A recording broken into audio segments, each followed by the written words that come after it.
Hey everybody, thank you so much for subscribing to my channel.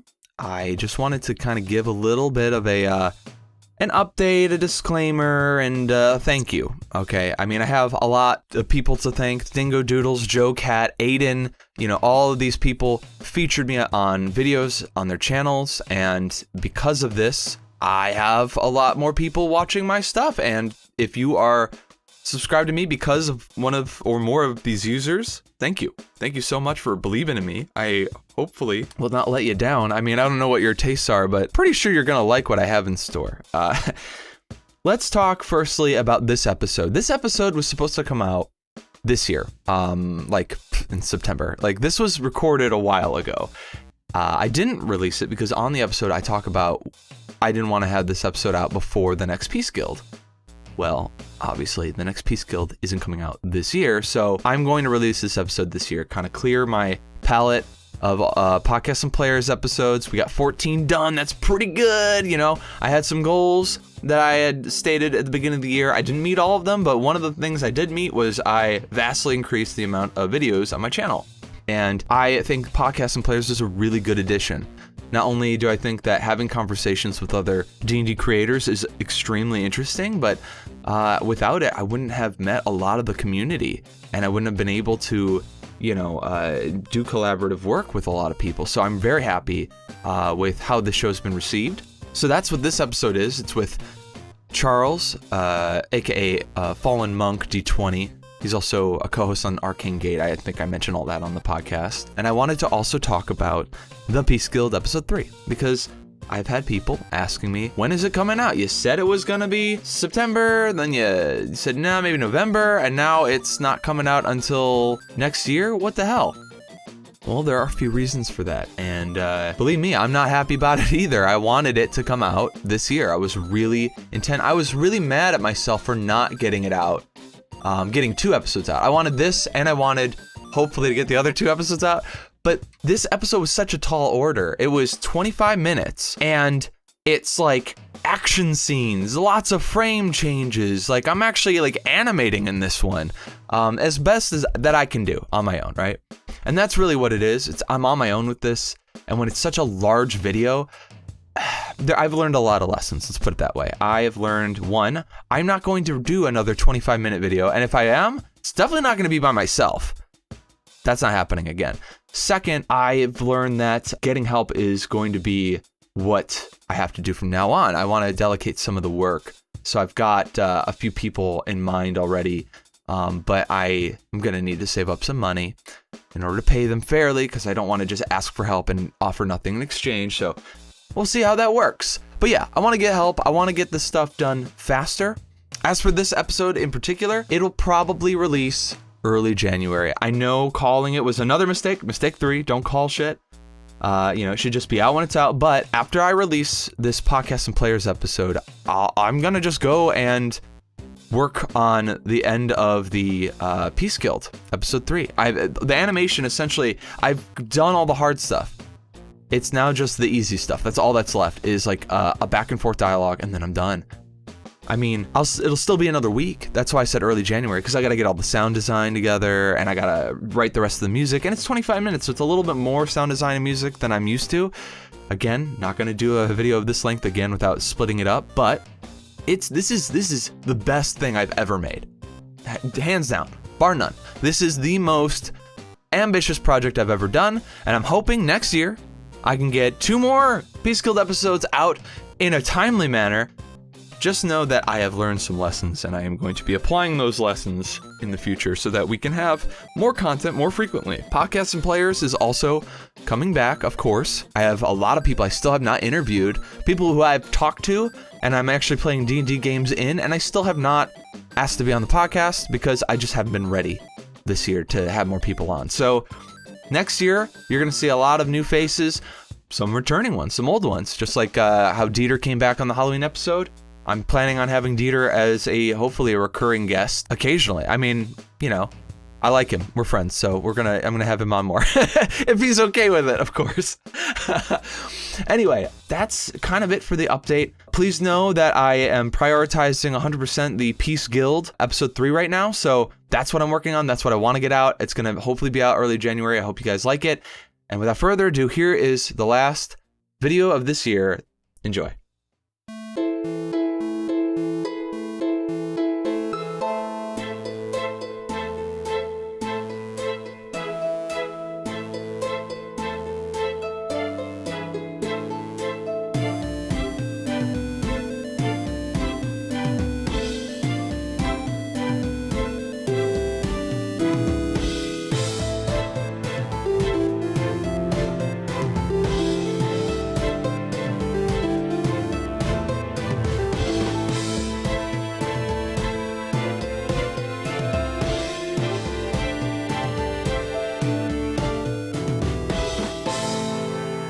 Hey everyone, thanks for joining us on this wonderful episode of Podcasts and Players.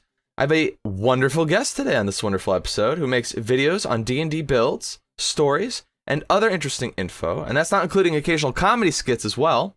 He streams games and interviews on the Arcane Twitch channel to boot. Give it up for Charles, aka Chuck, aka fallenmonk D20.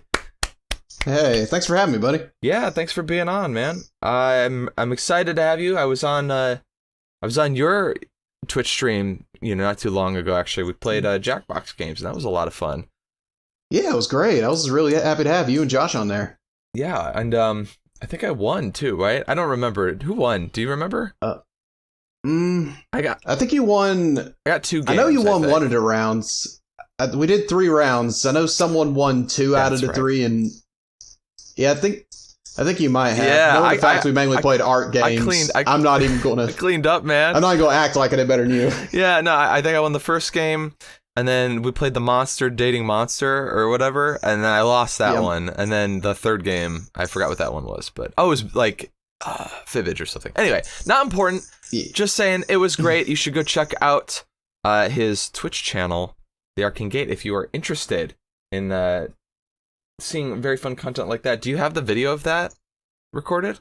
Oh, yeah, we do. It should go up eventually. I'll let you know when it goes up. Well, there you have it, folks. So if you're interested in seeing and just us having a fun time together, there's a place to go. But, all right, and enough of the shameless self-promotion.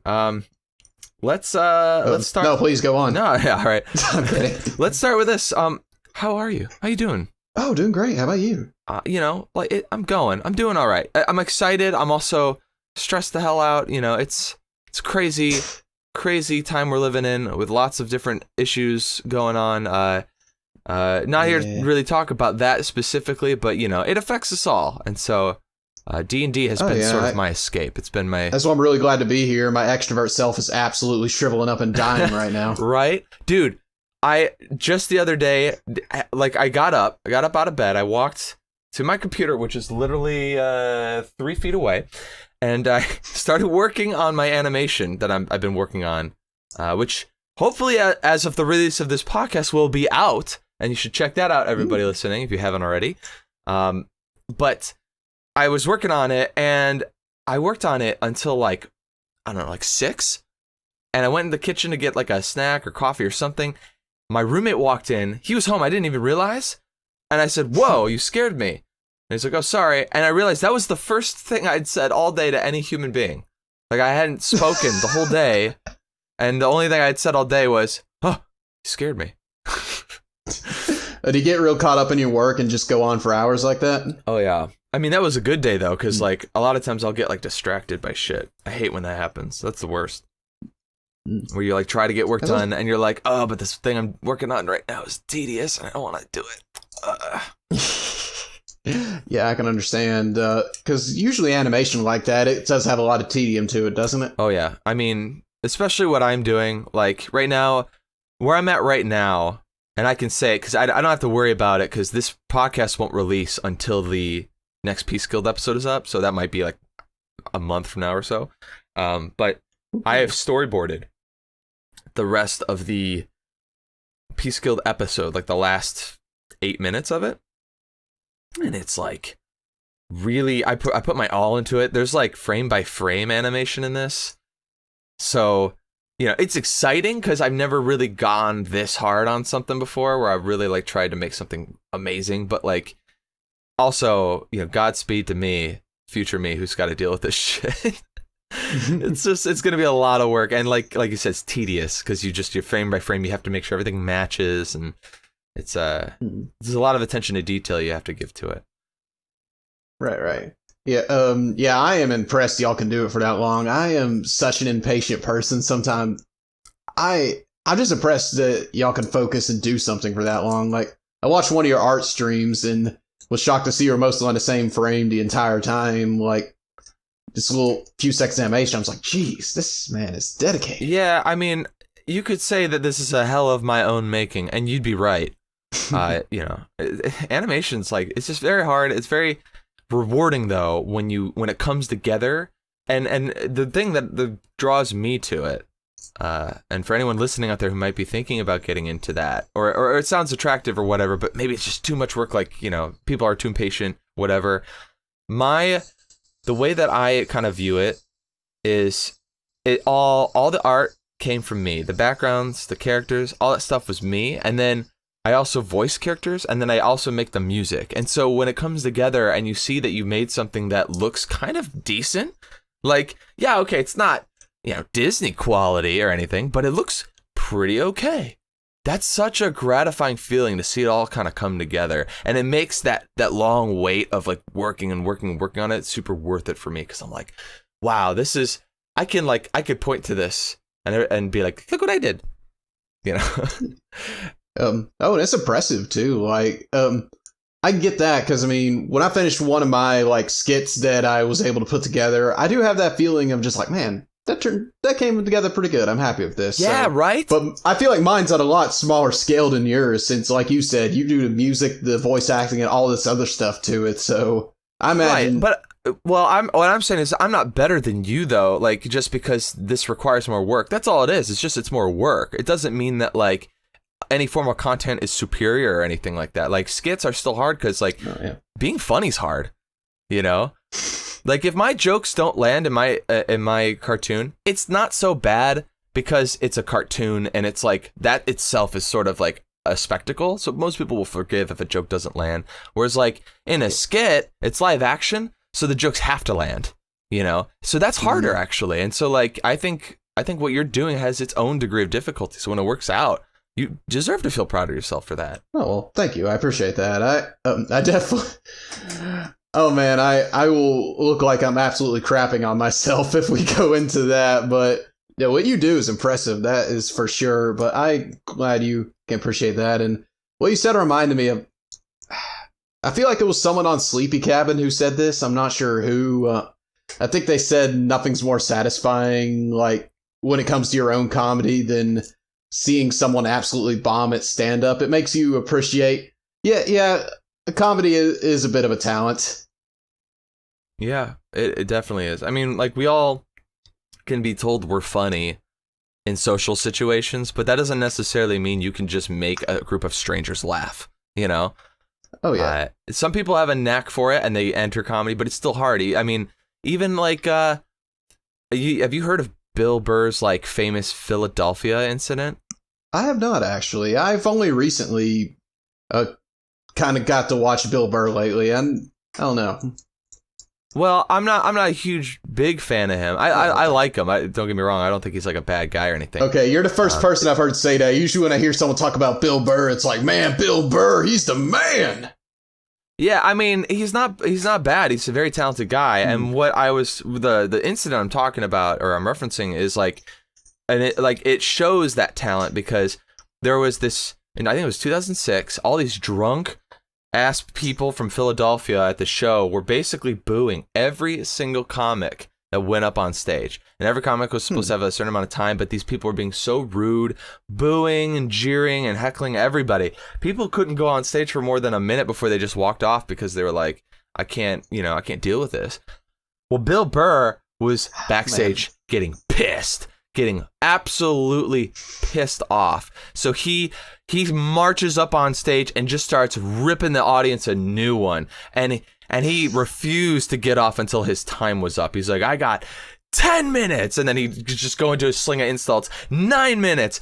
And like, he turned that crowd around. He ripped up their fucking sports team. The fact that they have a statue of Rocky. He made fun of Rocky. He made fun of their Philly cheesesteak sandwiches. He made fun of the whole city. He just ripped them a new one, and they gave him a standing ovation when he walked off the fucking stage. Man, he punched Philly in the soul. Yeah, but like that's the thing. He went so hard that those drunk people couldn't help but respect him for it, you know? Yeah. Because he was able to do that. I mean, it wasn't even his set. He just like was coming up with insults, you know?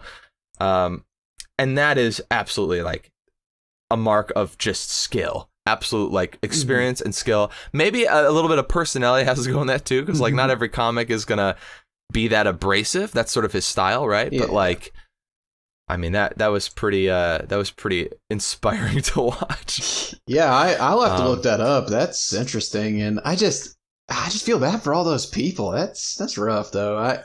And I should clarify earlier, it's not like when I watch stand-up comedians, I want them to bomb. It's one of them things where stand-up comedy is a talent in its own sake of just because one of the number one fears in the world already is speaking in front of a crowd. So if you're able to do that and be able to tell a story, make people laugh at the same time, that's impressive. Yeah, I mean, for me, it depends on the audience. Like, I can speak in front of a crowd if I feel in control, if I feel prepared. If I'm not prepared, I get nervous, you know? Okay. Like, because then I don't know. If it's a performance, too, like, that's even worse. Like, speaking, if I was just speaking in front of a crowd, I don't feel bad, because people will forgive you if you make a mistake here and there. It's not a big deal. Even like politicians can like mess up here and there, and like maybe their opposite, like, you know, a political party might jump on that, but like usually it's a nothing burger. Like nobody really gives a shit. Trump and the ice cream and Obama putting ketchup on his steaks, or whatever. Like it's just whatever. That's that's nothing. There's no substance to that. And people will, if they see you up on stage trying to give a speech and you fumble, people like will be sympathetic generally. They're not going to be like, boo, get off the stage for that. You know what I mean? I think that's an important thing to remember for anyone who has the fear of public speaking. It's like, no one's going to boo you unless I mean, that's them. That's on them if they boo you. They're a fucking piece of shit if they do that, you know? Yeah. Like, I can't even imagine that with the heckling and stuff at clubs. Like, I'd feel bad about it as soon as I do it. I could never. Oh, we should probably get into like D&D talk. Oh yeah, this ain't a stand-up comedy podcast. What are we doing? No, I mean tangents are great, and actually that was an interesting tangent, so that was fine. I just I don't want to like not talk about D&D the whole time. So let me just start with. I'm the master of tangents, so sorry. No, that's fine, and we're gonna hopefully get into some good ones now, because I want to ask what led you to making videos on YouTube. Oh, okay. So. Me, I've just kind of going into that, why I kind of have a passion about it is stand-up comedy's always been something I wanted to do as a kid. Like, see, it all comes full circle. Yeah, it's all right. I just didn't want to shove like everything out there. But since you ask, yeah, that's what I wanted to be.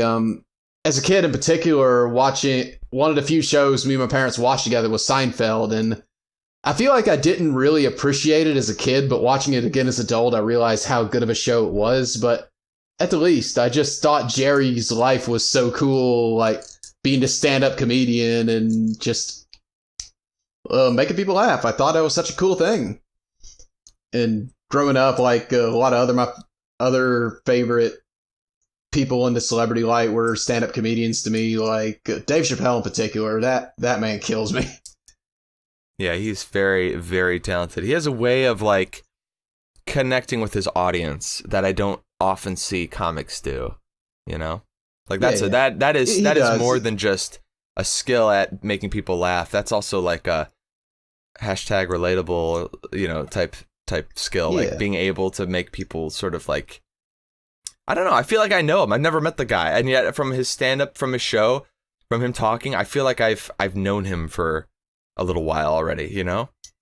Right, like, I feel like that's why you ask a lot of people who their favorite comedians are, usually they'll say, like, Bill Burr, Dave Chappelle, or Norm Macdonald, them three in particular, and It's because when you listen to them talk, they just sound like a regular guy that's just somehow stumbled his way into this position, and there's someone who really wasn't changed much despite all of the stuff that has happened to him.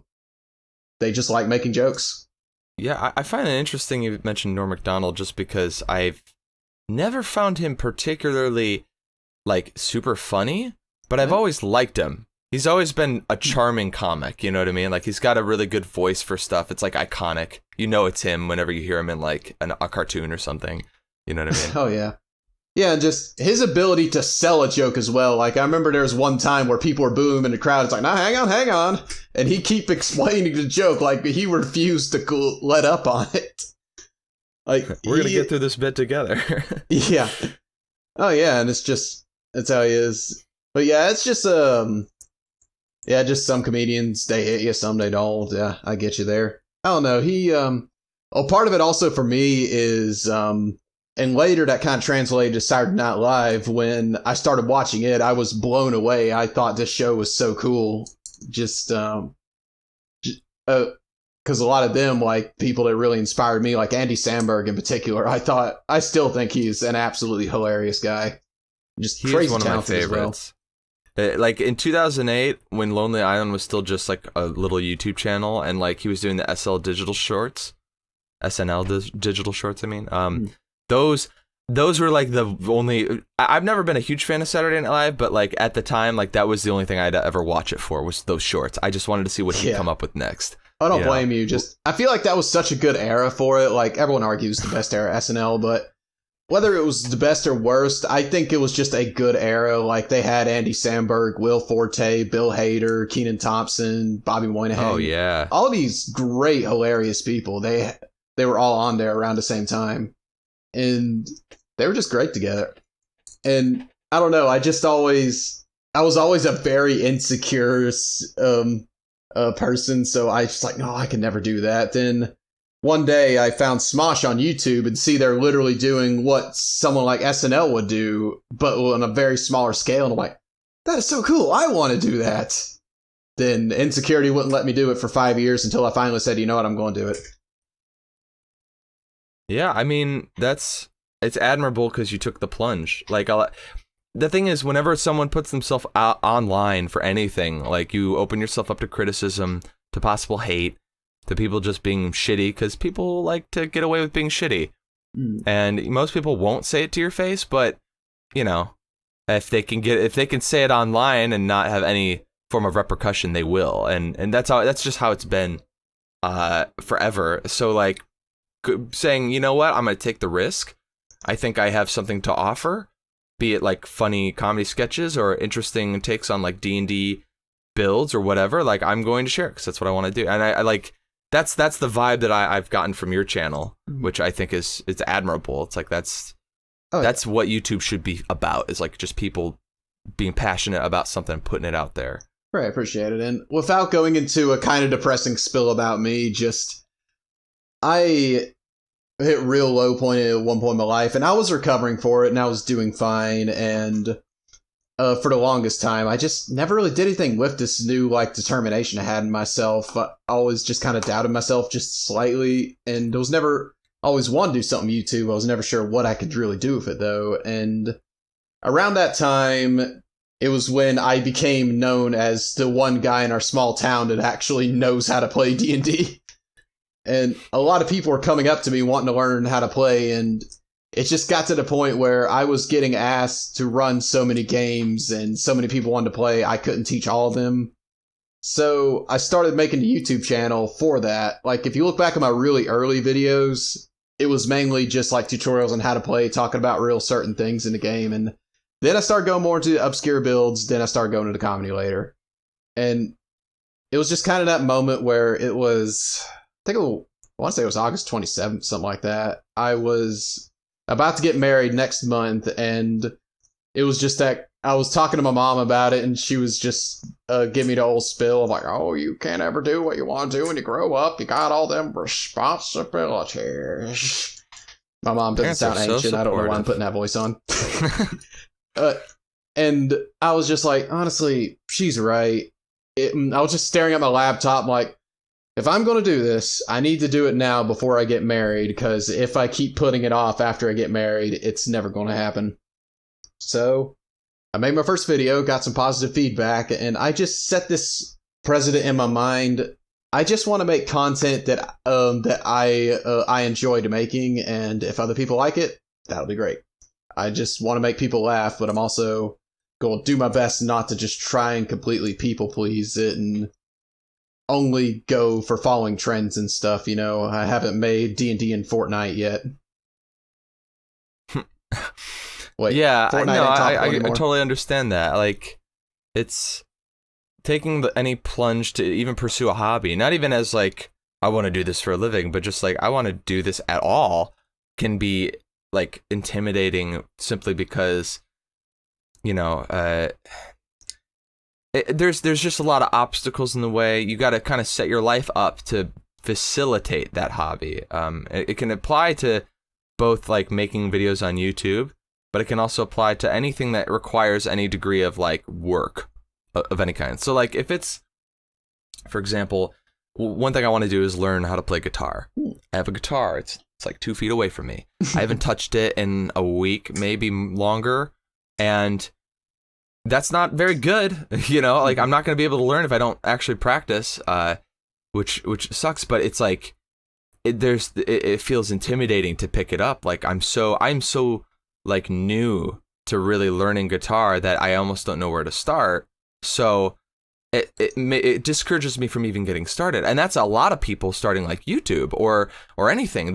Any new hobby, any new thing that someone starts, they just like, this feels like a lot. And they don't want to invest the time and energy into it because they know there's going to be parts that are less pleasant than others, you know? Mm. Oh, I get that. I know. It's something I hear a lot from big creators that surprises me, where they'll say like one comment will just destroy their day, and it's surprising about how it goes. Like there's a good quote in the Bible about it, like tongue is sharp as any double-edged sword. It can give life and also take it away easily. Yeah, I mean, and cut sharper than any blade, something along those lines. Yeah, no, because like, and I think the reason why the big creators say that is usually because they already have like I think this episode's going to be talking about self-esteem a little bit, because we all, I think, suffer a little bit from lower self-esteem, just, you know, maybe in one way or another.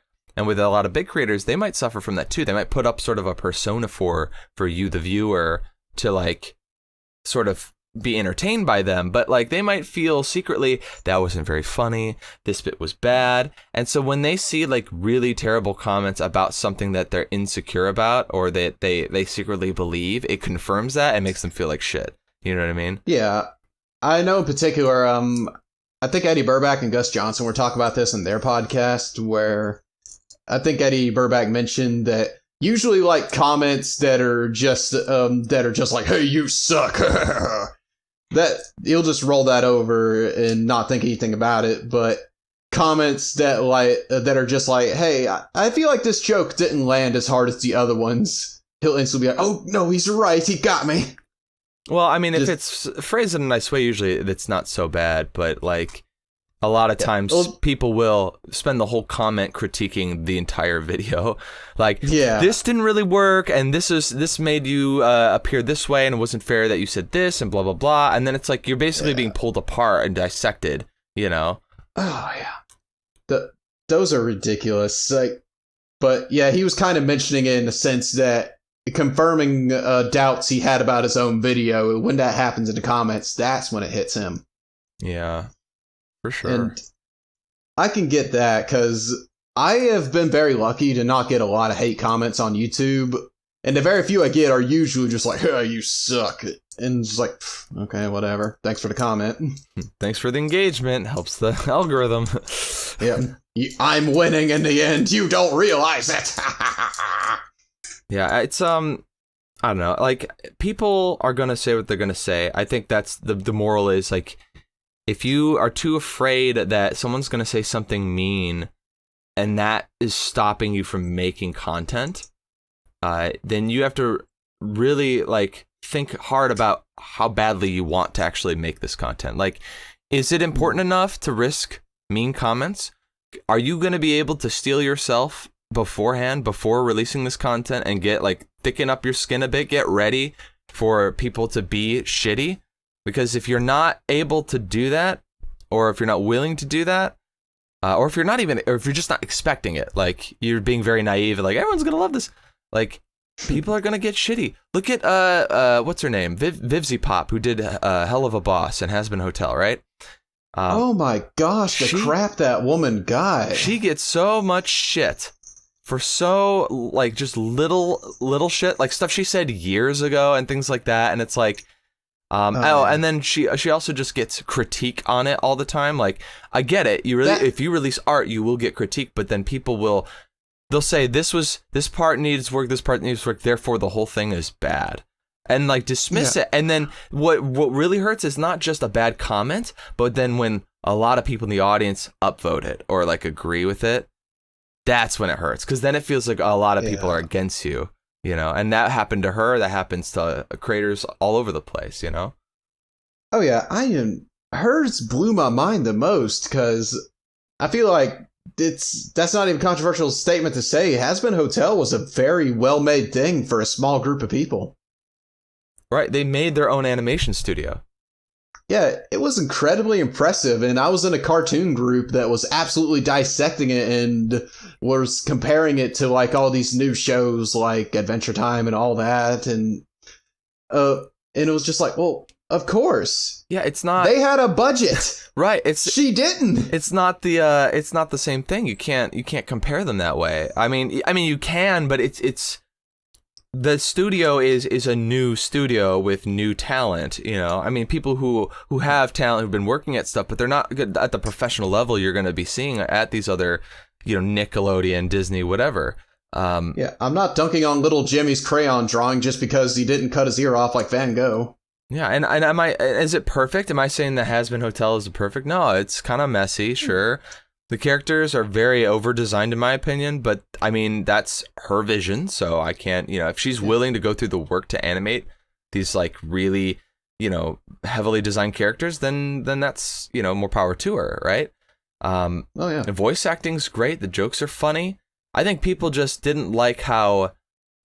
I think the controversy for her, that besides quality of the cartoon, is just, like, the crassness of the people. And a lot of people were like, how come they're saying like really mean things in their jokes, and they're like making racist and homophobic jokes, and like it's like you realize bad guys are saying that, like the bad guys are being they're in hell. Like that's the point, is they're not good people.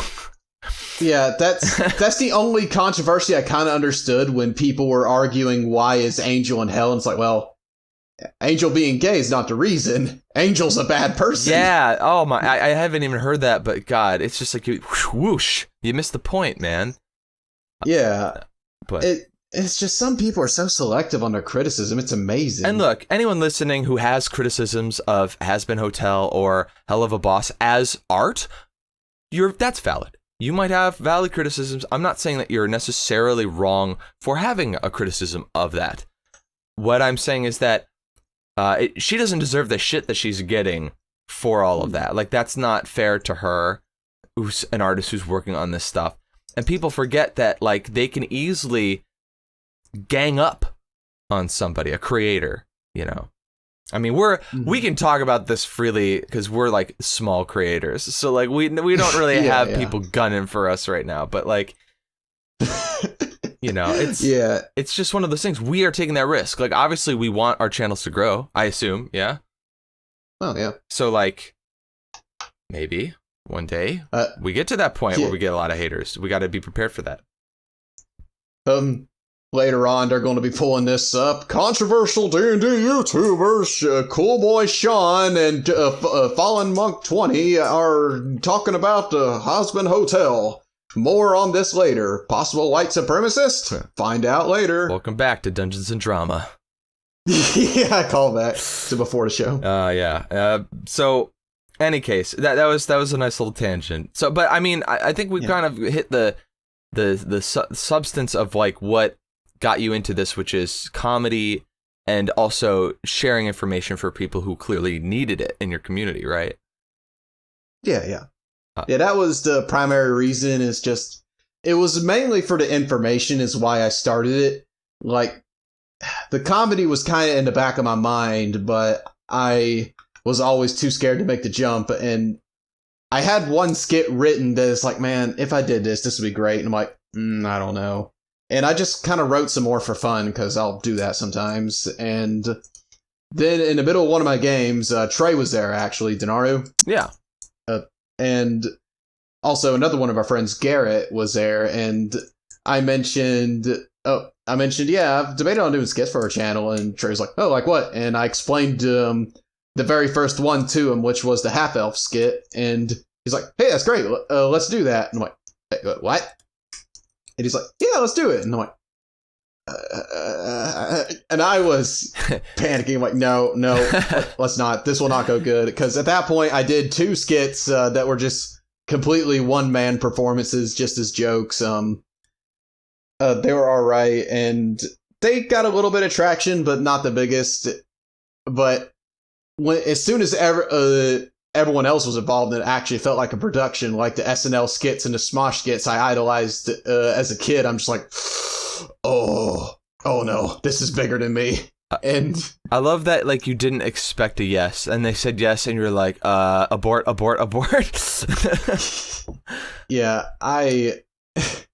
Yeah, so they wanted to do it, and honestly, Trey is what really helped drive me forward, because that is still the most fun I've had making videos, is when I make it with other people. That is always so fun to me. Like, in particular, just a group we had where my D&D group would meet on a Tuesday night back in, pre-pandemic times, and we'd play a game, we'd hang out, and then we'd shoot a skit after, and it was just so fun. That's awesome, man. It's the hardest thing to find people that are willing to do that kind of stuff with you, to collaborate, especially people that are near you in person. I found that's kind of difficult, just because, like, I might seem extroverted here on the podcast, but I'm actually very much, like, not that way in real life. I'm kind of an introvert. I'm not, like, afraid to speak. I just don't find a reason to talk about the stuff that I'm interested in. And when I finally get to the point where I'm able to, it never fails that the people I'm talking to aren't really interested. Like, for whatever reason, I just seem to meet people who don't share my interests. In real life anyway, and like in person. So it's like, well, I guess I'm on my own for this stuff. So I mean, but that's what I think is great about what you and Denario are doing, is like you guys kind of figured out like a thing that you could do together, that you collaborate on, and that's so much. It's so much easier to have someone who can like help share the load. I don't know which one of you is the Samwise Gamgee to the Frodo, but I think I'm Samwise by default because my hair is so crazy and blonde. Yeah. Aesthetically, you have a Samwise type of feel. Yeah, and I'm also a bit taller than Trey is. Yeah. I wanted to mention a recent video that you posted about your first campaign that was pretty toxic. Yeah. I wanted to ask you what advice you would give people who might find themselves in a similar situation. Just get out. Like, don't hang around like me. It was not worth it in the end, and I know that now. Like, it was like I said in the video that D&D is amazing, but it isn't worth it if you're having to deal with that crap. Yeah, like, if the people in the game are bullying you, like, yeah, sometimes it can feel like I have to stay in because I want to play D&D. Although if I leave, I won't be able to play, right? But it's been said before, and it needs to be repeated every so often. Bad D&D is worse than no D&D. It's way better to hold out for a group that respects you than it is to stick with a group that's gonna make fun of. Like, it's all at your expense, Mm-hmm. Yeah. And I was like getting pissed off when I watched that video because I was just like, man, I know people like this. They get under my skin. Ugh. It's like really frustrating. Yeah, I had a lot of people actually message me like that. You know what is the absolute craziest thing though? What's that? Like, I have not announced this anywhere because I was actually had a feeling you'd ask me about it, so I was saving it for this. Official background for that post. Someone who I went to college with messaged me after watching that video and said that Steve did the exact same thing to him. Really? Do you want me to bleep out the name, by the way? Oh, his actual name isn't Steve. Oh, okay, cool. Yeah, like Steve was the name I used in the channel to describe him. I didn't want to use his actual name. All right, so you're a step ahead of me then. Cool. Yeah. No, I knew that in the video. I just wanted to tell the story, but I really don't hold anything personal against the guy anymore. It was a crappy situation, I'm not going to lie. Like, it annoyed me at the time, but I hope as a person he has grown past this, and he had some stuff going on at home at the time, so I hope he's doing better right now. See those are the words of a big man, ladies and gentlemen. Someone who can forgive somebody who was being an absolute prick to him. Like that's the ultimate goal. Is like, we're not here to fight each other in real life. We're not here to like put each other down. We just want to play D&D and have fun. It's supposed to be a fun time, you know? Yeah. I wanted to tell the story and laugh about it and make some people feel better who experienced some similar stuff, and I was surprised how many people had experienced similar stuff by hearing it. Yeah. It sucks how common it is for people to act that way. Yeah, but this other friend of mine that I went to college with, he was, it just more pieces of the story clicked in my mind when he told me this. He was actually hanging out with us, but he wasn't able to play because they were full up on players. He was actually supposed to take my spot after I, quote unquote, left.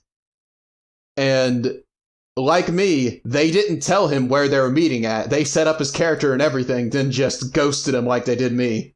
Yeah, I guess it goes without saying, but like, folks, don't do that. No, just be honest with people. Like, even some people are just like, well, what if you were the toxic one? I'm like, well, they should have been honest with me, so I could have grown from it. Yeah, that's something like I had a group that I was in. It was actually, I think, my first group I was ever in for D&D. It was like Pathfinder during that era, and I'd invited a friend to this other friend group. They didn't know him, and he made like a D&D faux pas where he like looked up a monster's stats in between sessions to devise a strategy to kill it. Yeah. And we were like, that wasn't cool. You can't do that. But like he ended up getting sort of like defensive, I think, about it. Like kind of got negative, and then they ghosted him. And then, but he's my friend, so it was left on me to deliver the news that he got like kicked out. So I'm like, well, now that group put me in a position instead of just telling him, you know, like I think eventually the DM did like text him or whatever, but like he wanted to improve. He's like, I'm sorry, you know, I made a mistake. I didn't realize that was a faux pas. Like, can I have another chance? And like, yeah, no, he got kicked out. It was a really sad time because like, you know, I felt like guilty by association, even though I wasn't the DM and I had no say in this, you know, and I didn't want to stop playing because I wasn't playing any, you know, D&D otherwise. Like, that was my first group, but like, it was hard because I couldn't really argue against the DM for making that decision because, you know, sometimes people just don't jive with another group of people, you know? And I think it's easier for each individual to make the determination to leave themselves. Like, it's better if you are playing in a group and you're sensing that there's conflict between you and other players. It's a good idea to try to swallow whatever anger you got, try to just be calm and rational, and maybe talk things out with that player or the DM and try to make things work. And if it can't work, if you're sensing like there's just hostility there, or you're sensing that like you're, you know, again, you just don't jive, maybe you have a different sense of humor or something, then you might need to just make the decision to leave and play with a different group that gets you, you know? Because otherwise, people might end up doing what happened to your friend or my friend, where you get ghosted. And that feels awful. That is like the worst feeling. No, it did. Like, I cannot I know I made jokes about it in the channel, but that was crushing just seeing all the people that I was trying to hang out with when I really had no friends in college just meet up without me. And I'm just like, oh, it's happening again. Yep. Yeah. It's a social dynamic I think no one really talks about as often. We talk about mechanics and roleplay, which I want to talk more about actually in a minute here, but the social dynamics of it can be a very big thing of it that we kind of try to ignore sometimes. Yeah, I actually get a few people to message me on Instagram sometimes and ask, hey, how do I handle this player being toxic or doing something that the rest of the group didn't say? And I'll just tell them, just don't call him out on it. That's only going to make him get on the defensive and make things worse, or it's just going to make him feel bad. Just go to him outside of the game, either see him in person or DM them, preferably in person.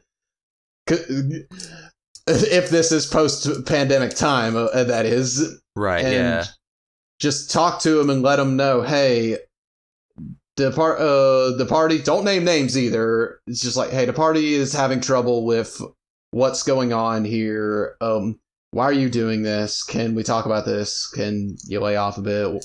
Right, yeah. The problem? It's best to address behaviors, not the person. If you go, you are the problem, that person's going to get defensive because, of course, you're attacking them by saying you are the problem. But if you say, this behavior is the problem, it's this behavior that we're taking issue with, that denotes like, okay, well, we like you, but you're going to have to change to adapt to this dynamic, because if you don't, like, it's just going to make everyone upset, right? Right. So, I mean, that's the best way to go about it, but sometimes you have to make hard decisions, and it's like, it's just a bummer. You know, it's not fun for anyone. No one wants these things to happen. Yeah. I've only had to kick out one player, one of my groups, and it was not an easy decision. I was not happy with it either. Like, I felt bad about it, honestly. Yeah, I've been fortunate enough not to have to ever do that. But oof. Well, the problem is I was friends with this guy's dad, and he wanted him to hang around me because he thought I was a good role model for him. So he was a nerdy guy as well, so he asked if he can get into a D&D game. He thinks he'd like it. So I said, yeah, sure. And so for a while, I'd pick him up and take him over to the place where we played, and we had a lot of fun. And he just seemed really disinterested by the end, and I was talking to him about it, like, hey, buddy, it isn't fun when you're watching YouTube videos in the middle of the game. Yeah. And he was like, yeah, I'll be better about it. Then he just didn't show up for D&D a few times, and I asked him about it, and he just gave me an excuse like, I just had school or something. And it turned out he was telling his parents he was going to hang out with us, but he was going somewhere else when he could actually drive himself.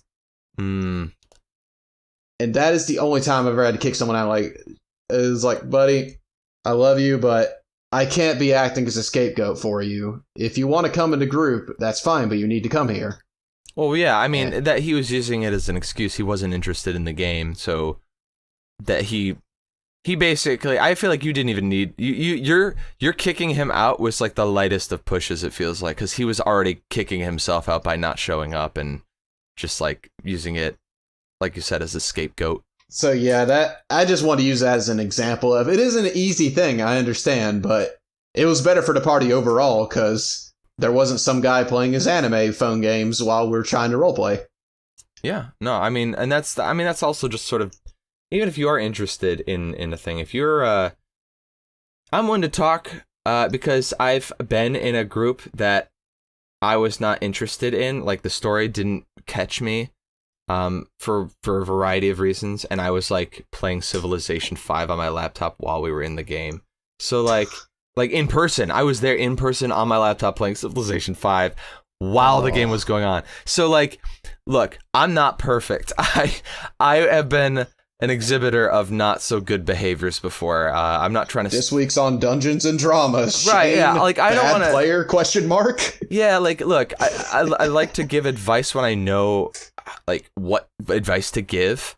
But I also don't want people to think I'm talking like above other people. Like, oh, I've never exhibited this. But like I've fucked up sometimes, and like I recognize that, and I wouldn't do that again. You know, the only thing like even close to that I would do is now that I do stuff from home, I'll like work on my animation during the session if I know it's not going to be heavy on like my character, right? So I'll let people know before, and I'm like, hey, by the way, I'll just have my program open. If I'm slow to react or whatever, just call my name. I'll jump right back in. You know, it's not that I'm disinterested. I just, you know, I want to use my time as wisely as possible. That's a bit different. I'm like working while I play, you know? But if I'm playing another game, like your friend was playing games, that's playing while you play. That just means that you're like bored and you don't want to be there, you know? Just go home and play your game on your phone, you know? And that's really disheartening on the person DMing as well. Yeah, it's very disrespectful to them. Anyway, Yeah, let's not dwell too much on that. We talked a lot. I appreciate your honesty, though. That's big to admit that.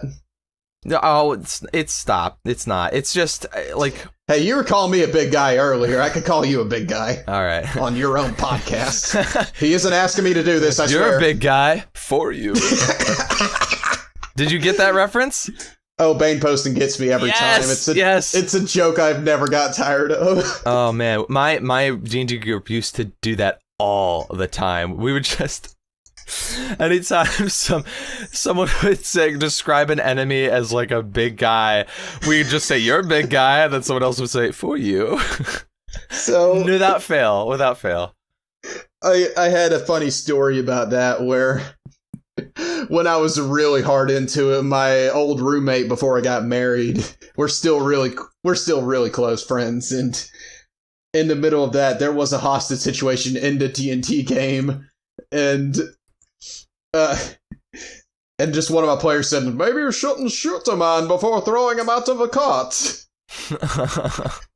And we just went back and forth doing the entire plain dialogue.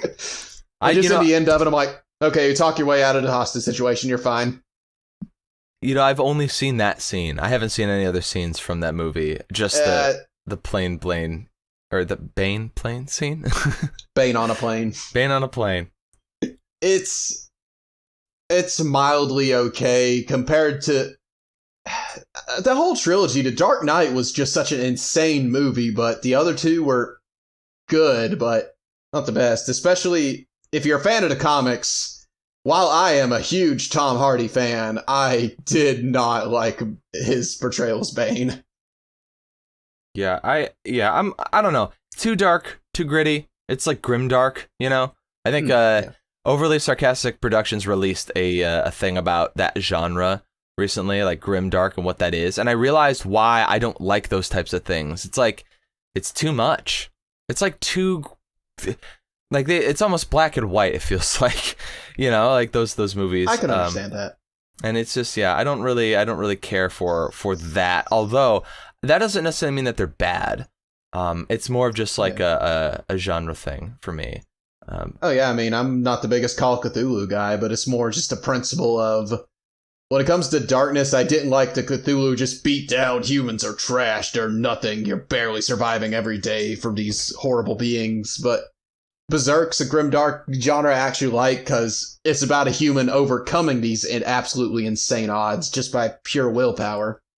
Yeah, I mean, well, that's the thing, like, my favorite, I think, genre of D&D to play is dark fantasy, really? or sword and sorcery, because it feels like you're living in a time of insurmountable odds. Either like Grim Hollow is a great example of this very dark fantasy setting, or Barovia for Curse of Strahd, where like it feels hopeless. It's supposed to, but that doesn't mean there aren't heroes. That doesn't mean that there aren't good people doing good things and that hope is gone. It just means that it's harder to hang on to. The struggles are more intense than you'd expect in a regular D&D campaign, where it can be kind of silly and jovial, you know?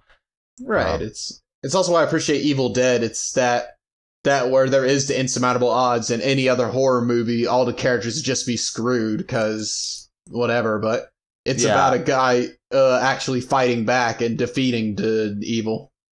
Yeah, Evil Dead that's the one with the chainsaw arm, right? Yeah, that's the one. Yeah, okay. I mean, it's tongue in cheek, you know. That one's a little bit more funny, and like, but that's the thing. I think the best, and you know, we're gonna talk about this later because I haven't mentioned it yet on the podcast, but you are a One Piece fan.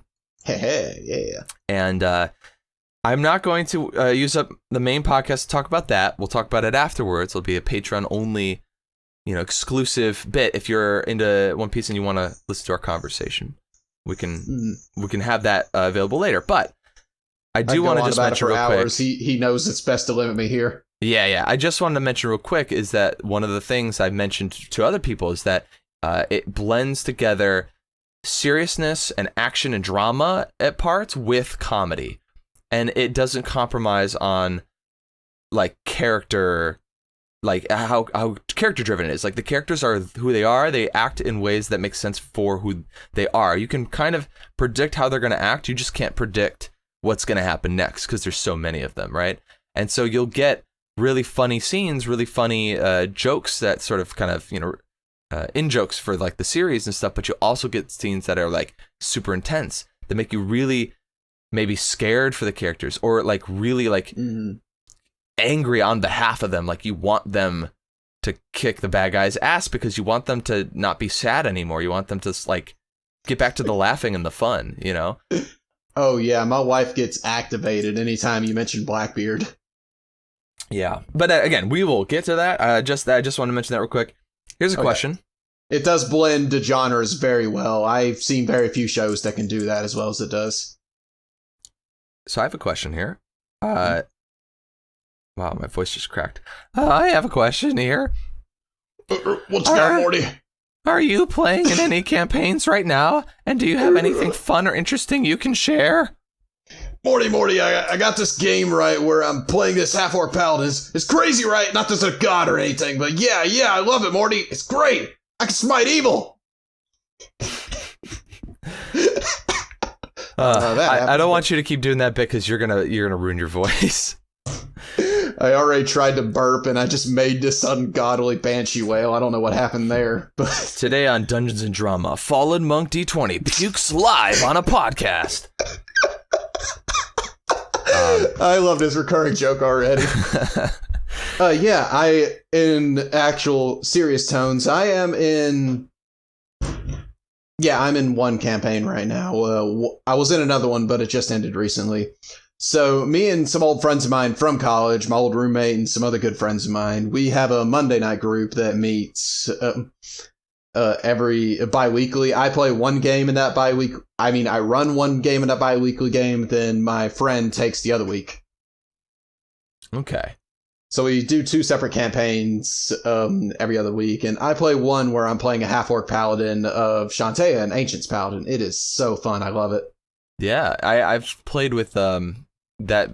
Well, I haven't played that build. One of the party members in the game I played had that build, and they were very interesting paladin because they're like nature based, Oh yeah, I love that. Like it's just what I thought would be a fun thing to do because I don't know. I kind of like that nature based character ideas, and I don't know. Me and my wife are trying to play like everything you can in D&D individually. And half-orc is one of the few races I have not played anything yet, so I was trying to think of half-orc and any other deity, and it just wasn't fitting right, but then I thought of them just being like purely dedicated to nature, and I'm like, that's it, that is what I want. Right, yeah, I really, I used to not like nature-type characters just because I thought they were boring. I think I don't believe that anymore. I think I'm more now coming around to it just because like there's a lot you can do in combat with that stuff that people don't really know about, I suppose. Like I always thought it was because like low level druid powers, for example, are like, the most combat ones that you have are like Shillelagh, Entangle, and then you've got like, purify water, talk to animals. I always thought that was sort of boring, but like as I gotten into later levels, I've seen the power of druids, I've seen the power of rangers. I've realized nature's kind of cool. Maybe I should start making more characters like this. Yeah. Have you seen Wrath of Nature? Like the spell? Yes, I think it's a yes. That gives you a freaking lair action. It's insane. Yeah. Is that the one where you can do a primal form or a tree form? No. That's Guardian of Nature, I think. Yeah, that's a 4th level spell. 6th level spell, Wrath of Nature, literally makes if you're in a grassy or tree area, it will make the entire area come to life and attack everything around you, and you can throw a rock as a bonus action. Then you, as long as you're concentrating on it, you still have your main action do other stuff, literally. I love it. I mean, that's so great. There's nothing more druidic than that, and it's also just like, it's a fun thing to think about, like if you lure your bad guys into a forest and then just have the forest come to life and attack them, you know? Oh, it's great. I will say druids, I feel at early level kind of are a little lackluster. They're kind of function best as a healer, but later levels, when they start getting their unique spells, that's when they get awesome. Oh, yeah. Like fourth level up, I feel like they got some really good options. And I mean, we didn't even mention Wild Shape, which is just... Oh, yeah. I mean, that's really why druids are so good. Like, yeah, okay, 9th level casters, you know, any 9th level caster is going to be kind of all right, you know, if you get to 9th level anything. But Wild Shape kind of pushes it over that edge. Makes them a little OP, I think, in many... if it's a Circle of Moon, I think, yeah. It gets OP. There's very few things I'll argue is broken in D&D, like just purely unreasonably broken, but 20th level druids, I will say, is one of the few things that borders that line of they can wild shape in limited amount of times. They can true polymorph themselves into a literal ancient dragon and just crazy stuff like that. And it's great. It's a wonderful class, and I think it gets enough deserved recognition. I was slow to the party, you know, getting on the druid bandwagon. What's your least favorite class? I was about to say, well, do you want me to do the meme answer or the real answer? No, your least favorite would be the you answer, not the least good class. Okay, because you look at my channel, usually people are just like, oh, he hates rangers the most. And I'm like, no. I just want them to be better. Yeah, I think we all know rangers have a lot to be desired in the base book. I always use the revised ranger anyway. Yeah, that's a good one. But serious answer is definitely the mystic. I just feel the mystic is too ridiculous. Or are you talking about the main line, the actual? Yeah, I don't count. One? We don't discuss the mystic here. That's not. To me, that's good. Like wishful thinking. That's like a dream. That's not a class, in my opinion. It's just there's just too much it can do. It's like too good. Yeah. I'd expose you on Dungeons & Dramas if you were promoting that heresy. Well. Okay. Let's see. Well, the main 12 and then also Artificer, I think would count too. Yeah, it's in Eberron now, so I'd say it's an official class at this point.